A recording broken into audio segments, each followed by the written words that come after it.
Welcome to my YouTube channel. Morning guys. Magpapaksiw ako ngayon. Matambaka. Matambaka to guys. Ayan.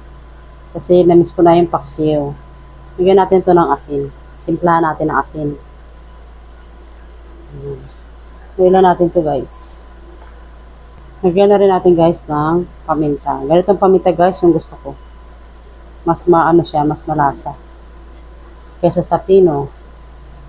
Ayan. Set aside muna natin to guys. Kukunin ko lang yung kaldero.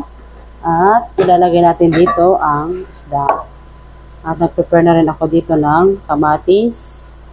Ayan, lagay natin dito guys. Luya, bawang, sibuyas, saka sili. Ayan, magtira lang tayo dito ng dalawa. Ng konti. Ilalagay natin sa ibabaw. Ayan. Tapos lagyan din natin ng konting asin. Para may lasa naman yung ilalim. Ayan, konting paminta. Tapos, ilagay natin itong isda.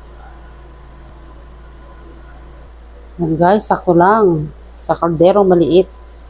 Ayan, lagay natin itong sili, sibuyas, bawang, sa kamatis. Ayan. Lagyan natin ang toyo at saka suka. Pinagsama ko na guys. Konti lang yung toyo. Mas maraming suka. Ayan.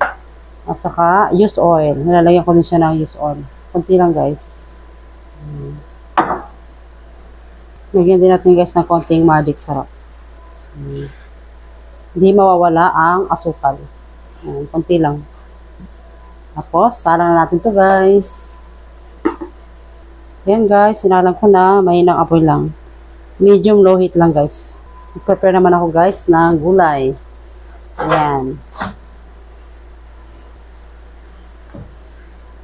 Kalabasa.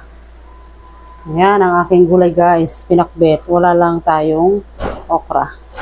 Ayan, dyan muna kayo guys. Iwain ko lang to. Unahin ko muna to guys tong talong.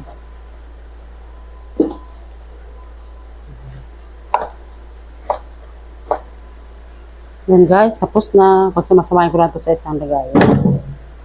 Isunod ko guys tong sitaw. Kasi pangit na siya. Oh. Malapit na siyang ano.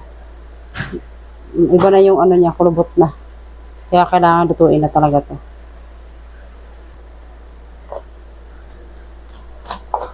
Makunat na guys yung sitaw. Ayan, ito naman guys, nahinog na yung ampalaya. Oh. Pero hindi ko nasasama yun. Kukunin ko lang yung kalahati.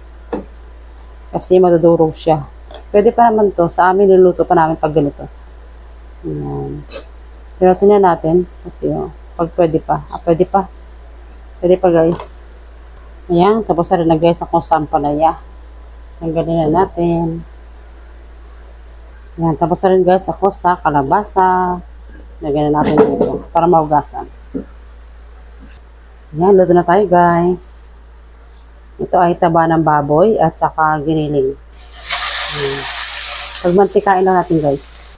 Lagyan natin guys ng konting asin para may lasa yung karne. Igisa na rin natin guys ang sibuyas at bawang.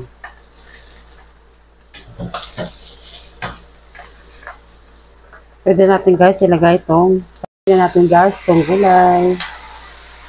Yan, ang dami pala nito. Ngayon lang natin. Takpan muna natin guys. Para maluto yung gulay. Yan guys, medyo luto na yung gulay. Lagyan natin ng 1/4 na Knorr cubes kasi maglalagay pa tayo Lagyan na natin ng guys ng alamang. Ganito guys ang itsura nito kasi nilagay ito sa ref. Ayan, mga 2 kutsara. Haluin lang natin guys. At lutuin lang natin to ng sandali. At ayan guys, luto na tong ating pinakbit. Ayan, ito guys yung paksiw kanina.